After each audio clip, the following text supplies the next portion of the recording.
সবাইকে আসসালামু আলাইকুম। মাহে রমজানের শুভেচ্ছা জানিয়ে আজকে আমার রেসিপিটি শুরু করছি। আজকে তৈরি করে দেখাচ্ছি আমাদের ইফতারি খুবই পছন্দের একটি আইটেম, সেটি হচ্ছে বেগুনি। মুচমুচে বেগুনিটা আসলে সকলেরই পছন্দ, কিন্তু দেখা যায় আমরা সময়ের কারণে আগে ভেজে রাখি, সে কারণে অনেক সময় ঠান্ডাও হয়ে যায়, নেতিও যায়, মুচমুচে ভাবটা থাকে না। তাই আজকে যেভাবে এই বেগুনিটি তৈরি করব, আমি আশা করছি বেগুনিটি ভাজার পরেও অনেকক্ষণ ধরে মুচমুচে থাকবে এবং ফুলকো থাকবে।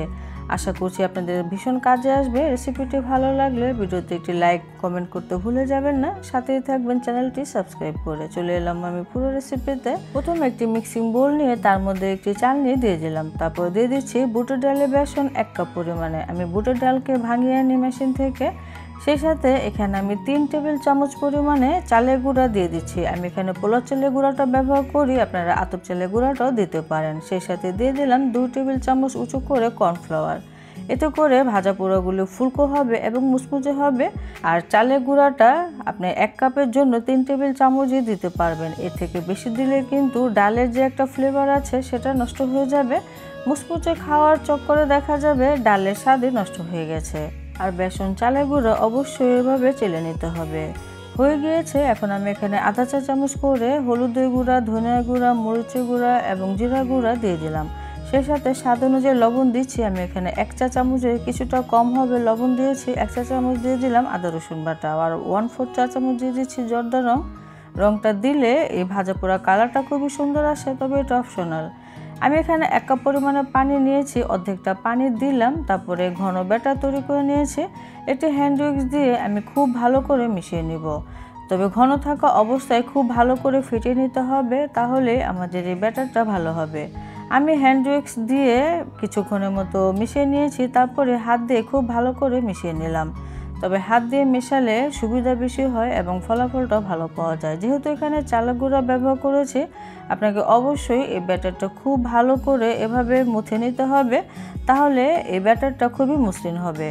আমি প্রায় 7 থেকে 8 মিনিটের মতো সময় নিয়ে এই বেসনের ব্যাটারটা তৈরি করে নিয়েছি। আর বেসনের ব্যাটারটা তৈরি করার সময় অবশ্যই অল্প অল্প করে পানি দিতে হবে, তারপরে ব্যাটারটা তৈরি করতে হবে যেন অতিরিক্ত পাতলা না হয়ে যায়। এখন দিয়ে দিচ্ছি আধা চা চামচ উঁচু করে আমি এখানে বেকিং পাউডার ব্যবহার করলাম। আপনারা চাইলে বেকিং সোডাটা ব্যবহার করতে পারেন, সেক্ষেত্রে 1/4 চা চামচ দিয়ে দিলে হয়ে যাবে।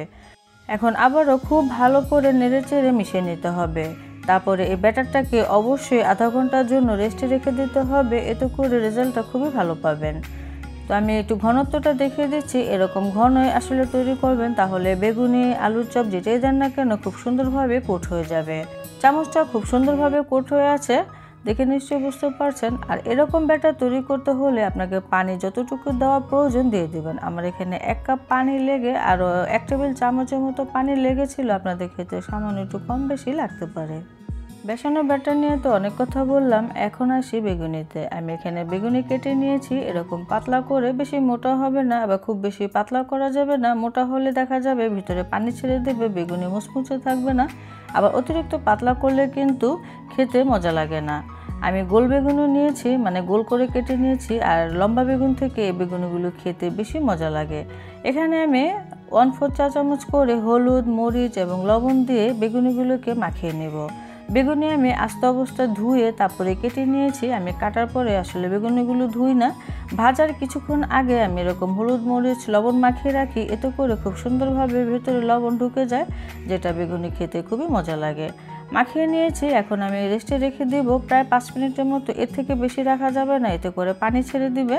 এখন ভাজার পূর্বে একটি করে বেগুন বেসনে কোট করতে হবে, আর এক্সট্রা যে বেসন থাকবে সেটা এভাবে ছাড়িয়ে নিতে হবে, তা না হলে দেখা যাবে তেলে দেওয়ার সময় অনেক লেজ বের হয়ে যায়।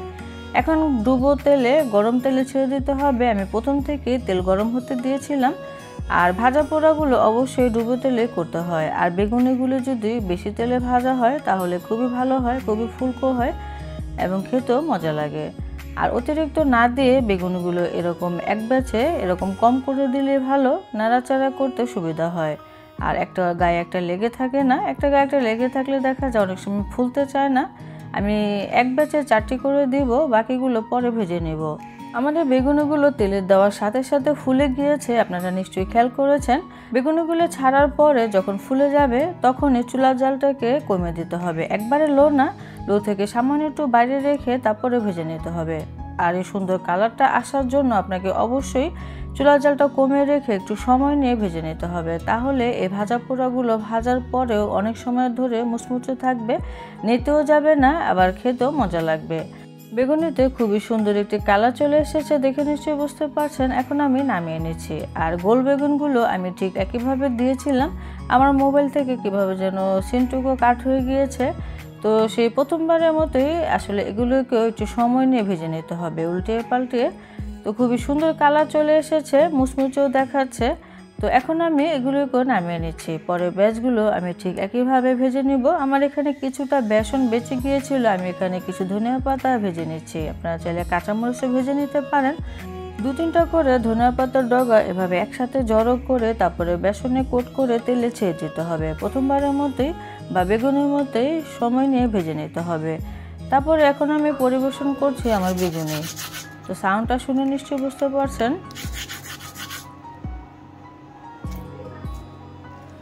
গরম গরম পরিবেশন করতে পারেন এই বেগুনি। আপনারা চাইলে এই ব্যাটারে আলুর চপও তৈরি করতে পারেন। আমি আজকে শুধু মুচমুচে বেগুনি তৈরি করে দেখালাম। একটি বেগুনি ভেঙে শেয়ার করছি ভেতরটা কেমন হয়েছে। মুচমুচে তো দেখালাম, এখন কতটা ফুলকো হয়েছে সেটাও দেখে নিশ্চয়ই বুঝতে পারছেন ভেতরটা কতটা ফাঁপা। আপনারাও ঠিক একইভাবে ব্যাটারটা তৈরি করে এভাবে মুচমুচে বেগুনি তৈরি করতে পারেন। আশা করছি নিরাশ হবেন না, খেতে খুবই মজা লাগবে। আর যদি তৈরি করেন অবশ্যই কমেন্টে জানাবেন আমার এই রেসিপিটি কেমন হলো। এখন গোল বেগুনটা একটু ভেঙে দেখাচ্ছি ভেতরটা কতটা ফ্লাফি এবং কতটা ফাঁকা হয়েছে।